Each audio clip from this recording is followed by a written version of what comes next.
देखिए इस सीरीज में हम लोग जो है डेली करंट अफेयर पर डिस्कस करने वाले हैं। हमारा जो मंथली क्रॉनिकल की सीरीज चलती है उस पर तो हम लोग अपना मंथली बात करते ही रहेंगे। अब हम लोग डेली भी कुछ एमसीक्यूज करेंगे जो इंपॉर्टेंट होंगे आपकी परीक्षा के लिए। ये सीरीज आपको रोज़ सुबह जो है 9 बजे मिल जाया करेगी। आप लोग इस सीरीज को रोज़ सुबह 9 बजे जरूर देख लिया करिए। इसमें क्या होगा, जो मोस्ट इंपॉर्टेंट करंट अफेयर जो बिखरे हुए हैं कहीं पीआईबी पे या अन्य वेबसाइट्स पे, सब जगह एक कंपाइल, क्योंकि इस सीरीज का नाम ही है करंट संगम, यानी कि हर चीज़ का कंपाइलेशन। इसके साथ ही साथ आपको ये पीडीएफ मिलेगा जिसको आप हमारे ऐप से जाकर के डाउनलोड करके मंथली पढ़ सकते हैं। क्रॉनिकल की जो आपको सीरीज हुआ करेगी वो हर महीने के 3 पार्ट में मैं आपको यूट्यूब पे मैं फ्री पढ़ाऊंगा। अक्टूबर तक मैंने क्रॉनिकल आप सभी को पढ़ा दिया है, ठीक है। अक्टूबर तक का क्रॉनिकल मैंने आप सभी को पढ़ा दिया है। एचएन एग्जाम्स के यूट्यूब पे आप जाएंगे तो एचएन एग्जाम्स के यूट्यूब के प्लेलिस्ट में आपको प्रॉपरली मंथ वाइज मैंने क्रॉनिकल पढ़ा है। उसका पहला पार्ट अक्टूबर का हो गया है, बहुत जल्दी आपको उसका आगे का पार्ट मिल जाएगा। ये देखिए आपने अक्टूबर का पार्ट तक मैंने पढ़ा दिया, इसको देख लीजिएगा। इसकी पीडीएफ क्या कर आप इसकी पीडीएफ के लिए आप एचएन अध्ययन के ऐप से यूपीपीएससी वाले सेक्शन जाकर के बाय कर सकते हैं, ठीक है। चलिए हम लोग जो ये सीरीज करने वाले हैं करंट अफेयर संगम, इसमें हम लोग डेली के टॉप एमसीक्यूज पर डिस्कस कर लिया करेंगे जो आपके करंट अफेयर के होंगे। चलिए पहला क्वेश्चन आप सभी के सामने है कि वर्ष 2025 के विश्व एड्स दिवस के संदर्भ में निम्नलिखित कथनों पर विचार कीजिए। देखिए हमारा ये एमसीक्यू होंगे वो यूपीपीएससी के लेटेस्ट पैटर्न पे बेस्ड होंगे, ठीक है। जो यूपीपीएससी का लेटेस्ट पैटर्न चल रहा है उसी पे बेसिस एमसीक्यू होंगे, ठीक है।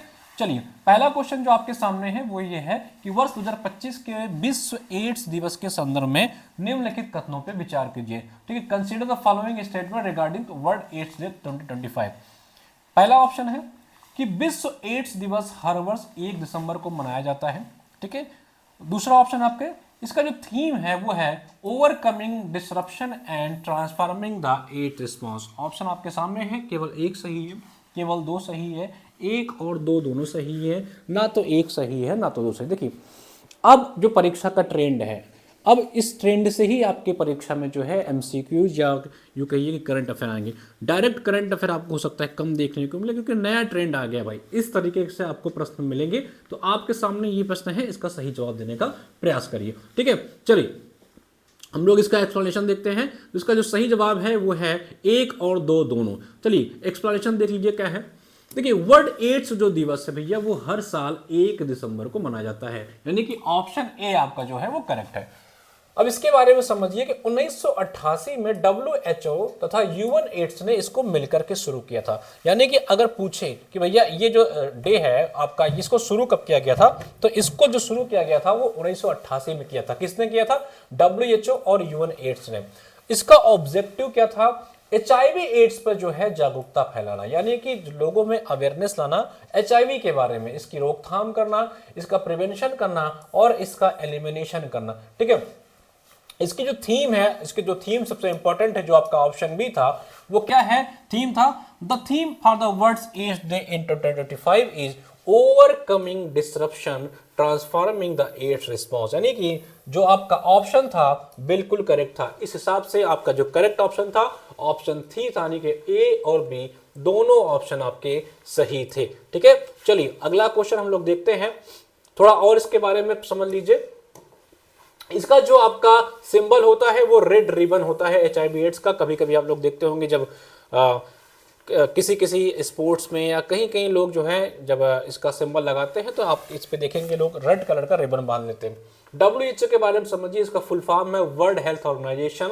इसकी जो स्थापना हो, इसका जो फाउंडेशन है अप्रैल 7, 1948 को हुआ था, ठीक है। इसको इसी दिन हम लोग वर्ल्ड हेल्थ डे भी मनाते हैं ऑन दिस डे, यानी कि 1 दिसंबर को जो होता है आपका वर्ल्ड हेल्थ डे भी मनाया जाता है। इसको भी याद रखेंगे। विश्व स्वास्थ्य दिवस भी इसी दिन मनाया जाता है।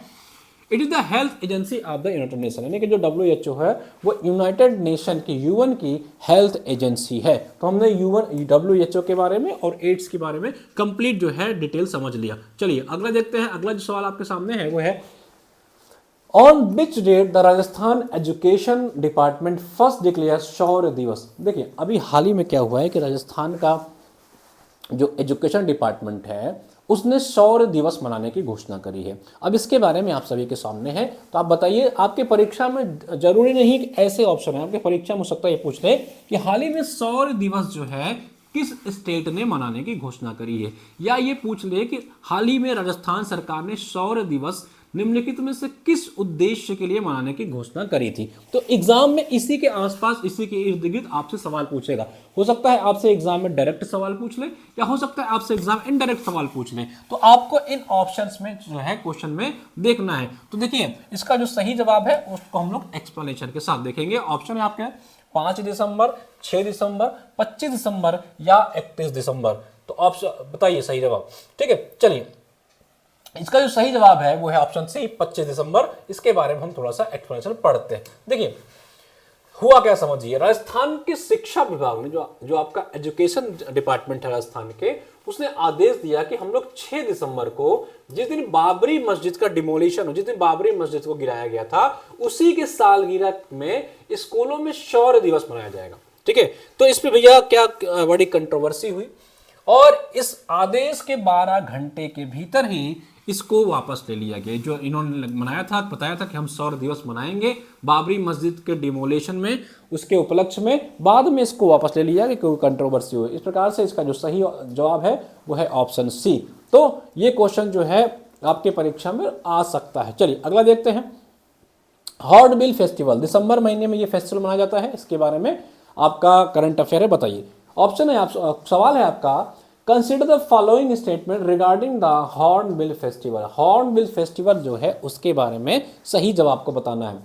पहला ऑप्शन है आपके, यह मणिपुर में हर साल आयोजित होता है। It is organise every year in the Manipur. अगला दो ऑप्शन दूसरा है वो है, राज्य की 17 प्रमुख जो नागा ट्राइब्स हैं इसमें हिस्सा लेती हैं। ठीक है, जो 17 मेजर नागा ट्राइब्स हैं इसमें हिस्सा लेती हैं। ऑप्शन तीसरा है आपका, यानी कि थर्ड जो आपका है वो है, यह 1 दिसंबर 2025 से 10 दिसंबर 2025 में आयोजित होगा। ठीक है, तो 3 ऑप्शन है, आपको बताना है कि क्या कहते हैं कि हॉर्नबिल के बारे में समझिए। जो हॉर्नबिल आपका फेस्टिवल है इसके बारे में समझिए। ये हर साल आपका मनाया जाता है। ये एक्चुअली हर साल 1 दिसंबर को आपको मनाया जाता है। कहां पे? नागालैंड में। नागालैंड में मनाया जाता है। एक्चुअली हॉर्नबिल जो फेस्टिवल है ना, ये नागालैंड के इस्टेब्लिशमेंट, जब नागालैंड की स्थापना हुई थी उसके उपलक्ष्य में मनाया जाता है। इससे ये भैया एक प्रकार से जो है बर्ड है जो नागालैंड में पाया जाता है, और उसके नागालैंड के स्थापना के उपलक्ष्य में इस त्योहार को मनाया जाता है। ठीक है, तो पहला जो आपका ऑप्शन है वो तो इनकरेक्ट है, यानी कि मणिपुर में नहीं आयोजित किया जाता है। ऑप्शन 1 जो है यहां से एलिमिनेट हो गया, यहां से एलिमिनेट हो गया, और यहां से एलिमिनेट हो गया। तो कि परीक्षा में आपको इसी तरह से ऑप्शन को एलिमिनेशन के साथ लगाना पड़ेगा। अब थोड़ा पैटर्न जो है वो बदल रहा है, नए पैटर्न पे सवाल आपसे पूछा जाएगा। तो जो सही इसका जवाब होगा वो होगा ऑप्शन सी, केवल 1 और 2। ठीक है, चलिए इसका एक्सप्लेनेशन हम लोग पढ़ लेते हैं एक बार।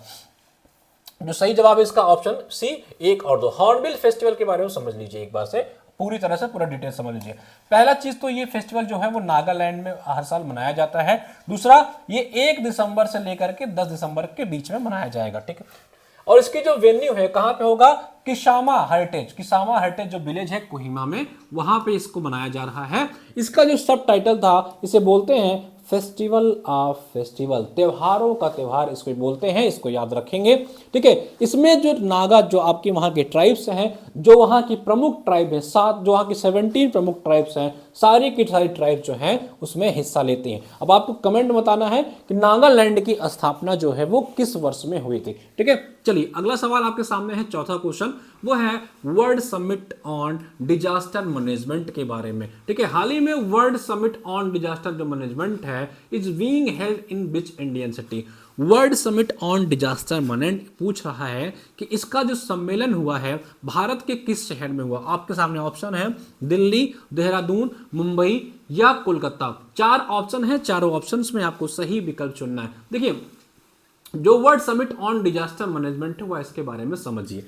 एक्चुअली में इसका जो पर्पस था, इसका पर्पस था कि भारत में जो डिफरेंट काइंड्स के डिजास्टर हैं उसको कैसे उसका प्रिवेंशन किया जाए। भारत में जो डिजास्टर मैनेजमेंट एक्ट आया, डीएमए जो एक्ट आया था, उसको याद कर लीजिएगा, सन 2005 में आया। ठीक है, तो वही पूछ रहा है इसका जो है इस किस शहर में वर्ल्ड समिट इसका आयोजित किया गया है। तो आपके सामने जो ऑप्शन है उसमें से सही जवाब बताना है। ठीक है, चलिए जो सही जवाब है वो है आपका ऑप्शन बी। इसके बारे में एक्सप्लेनेशन पढ़ते हैं। देखिए वर्ल्ड जो आपका WSDM माने कि वर्ल्ड स्टेट डिजास्टर मैनेजमेंट है, इसका आयोजन जो है Graphic Era deemed to be university Dehradun में किया गया, यानी कि इसका जो आयोजन है वो देहरादून में किया गया। कहां पे? ग्राफिक एरा डीम्ड यूनिवर्सिटी है। कब से कब? 28 से लेकर के 30 नवंबर के बीच में इसका देहरादून में आयोजन किया गया। आयोजक कौन था? किसने इसको ऑर्गेनाइज किया? तो Uttarakhand state council for science and technology यानी कि UCOST and government of Uttarakhand ने मिलकर के इसका आयोजन किया। ऑब्जेक्टिव पूछे तो क्या है? Addressing natural disaster. जैसे मैंने बताया कि जो नेचुरल डिजास्टर आपके आ रहे हैं उसको एड्रेस करना, उसको प्राकृतिक आपदाओं को एड्रेस करना, क्लाइमेट जो चेंजेस हो रहे हैं उसको एड्रेस करना, और हिमालय की जो वल्नरेबिलिटी है, जो संवेदनशीलता आपकी हिमालय की है भैया, उन सभी चीजों से निपटने के लिए इसका आयोजन किया गया। तो सही जवाब है ऑप्शन बी देहरादून। देख लीजिएगा इसका सही जवाब ऑप्शन बी देहरादून। ठीक है, चलिए अगला प्रश्न है, थोड़ा सा और एक्सप्लेनेशन देख लेते हैं। पार्टनर्स कौन थे इसमें? इसमें कुछ साइंटिस्ट भाग लिए थे, कुछ रिसर्चर्स भाग लिए थे, कुछ पॉलिसी मेकर ने भाग लिया, कुछ डिजास्टर के मैनेजमेंट के विशेषज्ञों ने भाग लिया। ठीक है, अलग अलग लोगों ने भाग लिया और इसमें जो है 5 थीमेटिक जो है एरियाज पे काम किया गया। पहला आपका अर्थ, देन वाटर, फिर एयर, फिर फायर, फिर स्पेस। ठीक है, इसके अलावा the main pillars of disaster resilience, जो आपके डिजास्टर रेजिलियंस के मेन पिलर हैं वही इसका थीमेटिक एरिया थे। ठीक है, इसको समझिएगा। चलिए अगला देखते हैं। अगला है आपका 60वां अखिल भारतीय DG या DIGP सम्मेलन। कौन सा? 60वां। इस पे ध्यान देने की जरूरत है। ठीक है, 16th जो आपका 60वां अखिल भारतीय DG IGP सम्मेलन के संदर्भ में सही कथन चुनना है। Choose the correct. एग्जाम में भैया इस पे ध्यान दीजिएगा। Correct statement regarding the 16th all India DG IGP conference 2025।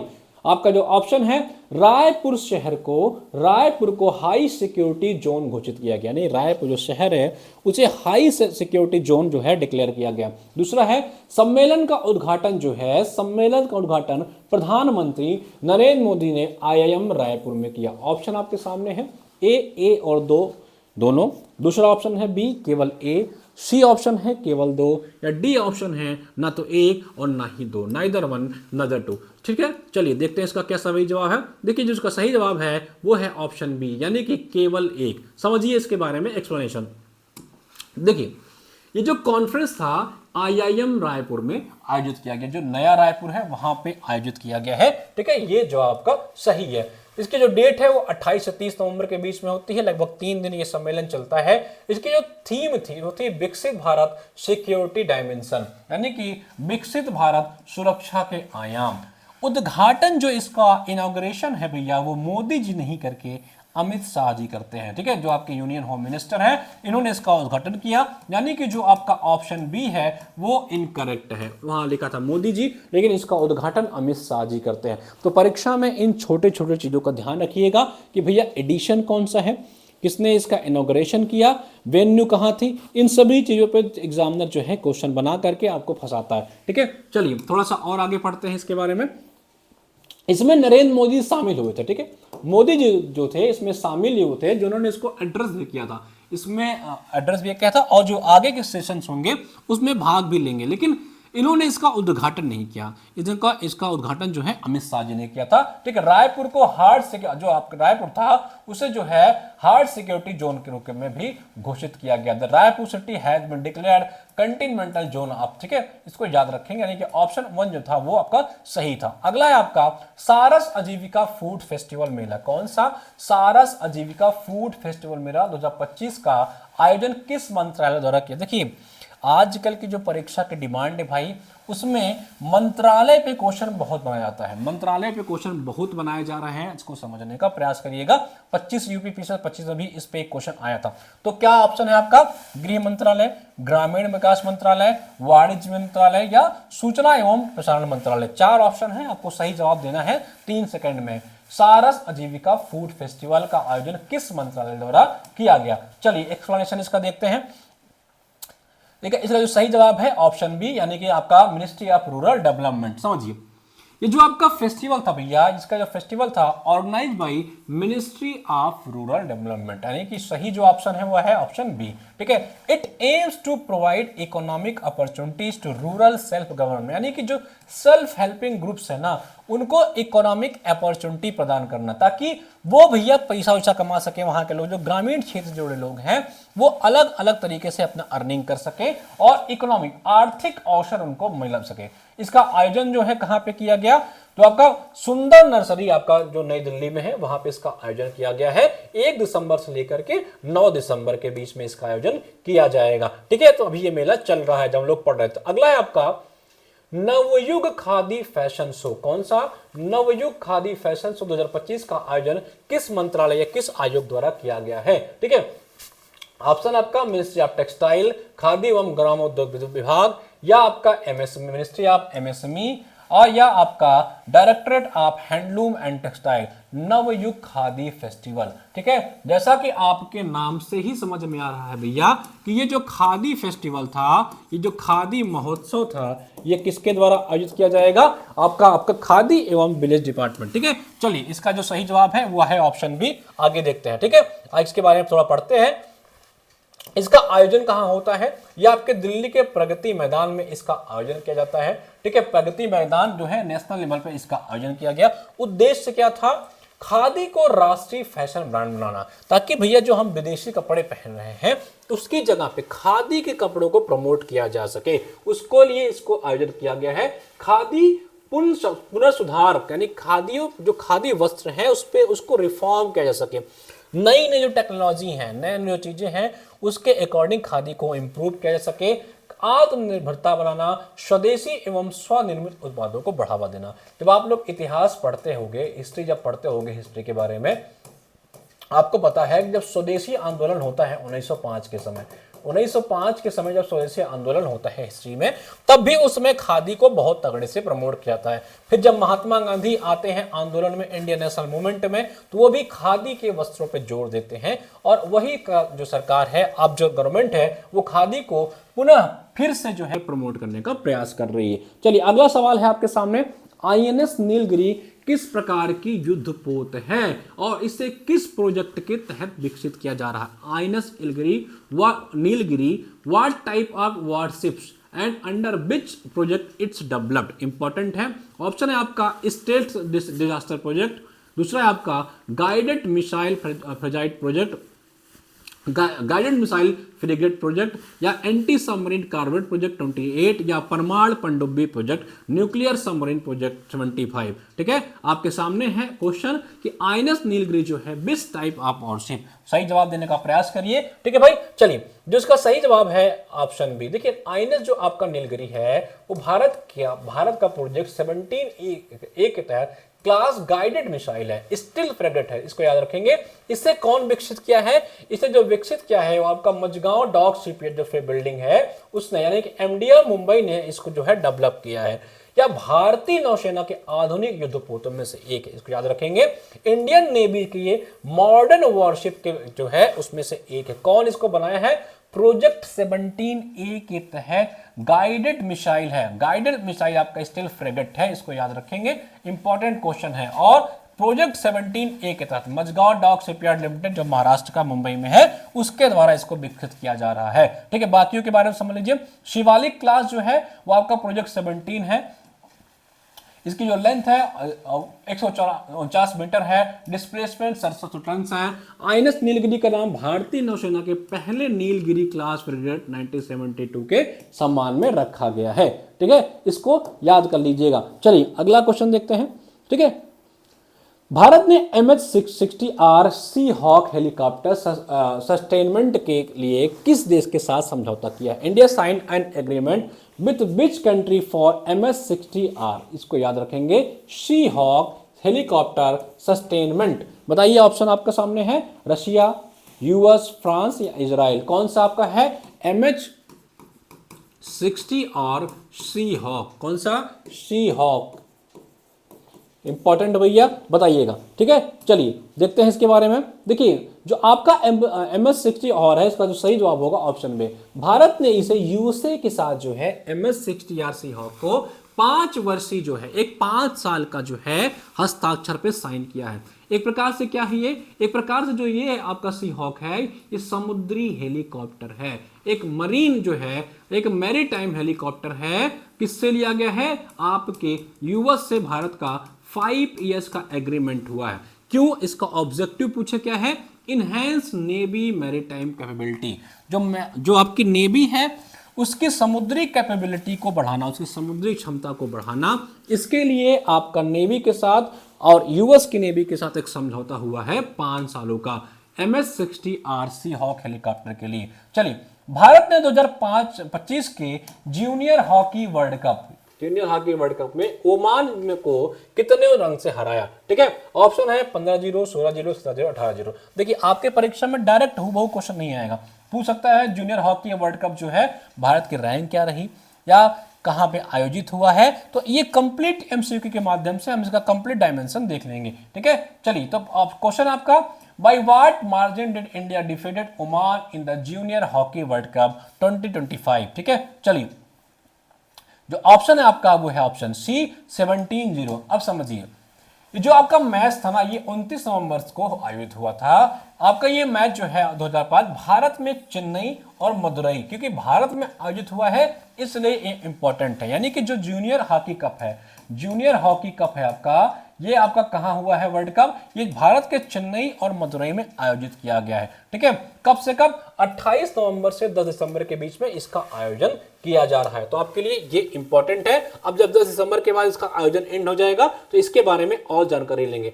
तो होप आपको ये 10 एमसीक्यू है, इसको हम लोग ने शुरुआत करी है तो थोड़ा कम लेवल रखे हैं, धीरे धीरे अच्छे लेवल के एमसीक्यू भी इसमें डाला जाएंगे। और इस तरह का करंट अफेयर अगर आप चाहते हैं, पूरे की पूरी मंथली क्रॉनिकल सीरीज चाहते हैं, तो जाकर के ऐप से बाय कर सकते हैं। आपको क्या करना है, ऐप डाउनलोड करना है, जहां मैं आपको जो आपको मंथली क्रॉनिकल पढ़ाता हूं, ये तो आपका जो एमसीक्यू है ये मैं 20-25 मिनट्स में आपको डेली पढ़ा दिया करूंगा। अभी और अच्छे लेवल के इसमें एमसीक्यू डाले जाएंगे जो आपकी परीक्षा के लिए बेहद इंपॉर्टेंट होंगे। इसको आप 10-15 मिनट में स्पीड से भगा के देख लिया करिए। ठीक है, उसके अलावा अगर आपको मंथली क्रॉनिकल चाहिए, मात्र 149 के सब्सक्रिप्शन में आप परीक्षा तक आप मंथली एक पीडीएफ आपको मिलता रहेगा। डेमो आप जाकर के देख लीजिएगा, डेमो में आपको प्रॉपर्ली हिंदी और इंग्लिश में दोनों हर महीने एक पीडीएफ आपको मिल जाया करेगा। ठीक है भाई, डेमो देख लीजिएगा। इस तरह से आपको हर महीने जो है 10-15 पेज का पीडीएफ मिला करेगा, जहां से आपको पूरा का पूरा आपका करंट अफेयर जो है वो रिवाइज हो जाएगा।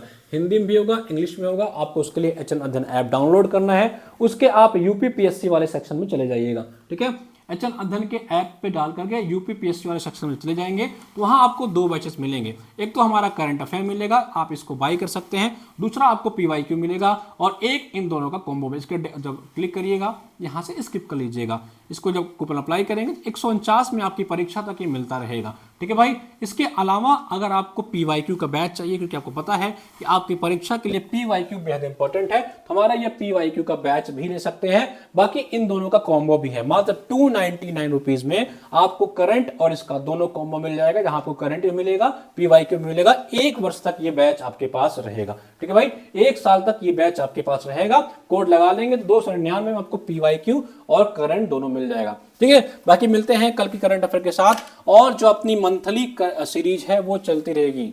ऐसा नहीं है कि हम एमसीक्यू करेंगे तो उसको बंद कर देंगे, ये अपना डेली चलेगा। मंथली आपका जो है 1 महीने का अपना 3 पार्ट में आता है, उसको आप लोग देख डालिएगा। जाकर के ऐप पे जाएंगे, वाईटी पे जाएंगे तो यहाँ पे आपके प्ले लिस्ट में आप जाइएगा, ये सभी के लिए फ्री है। यहाँ के प्ले लिस्ट में हर मंथ का प्ले लिस्ट बना हुआ है, इसको जरूर देख लीजिएगा भाई। चलिए, मिलते हैं, सभी के शुभकामनाएं।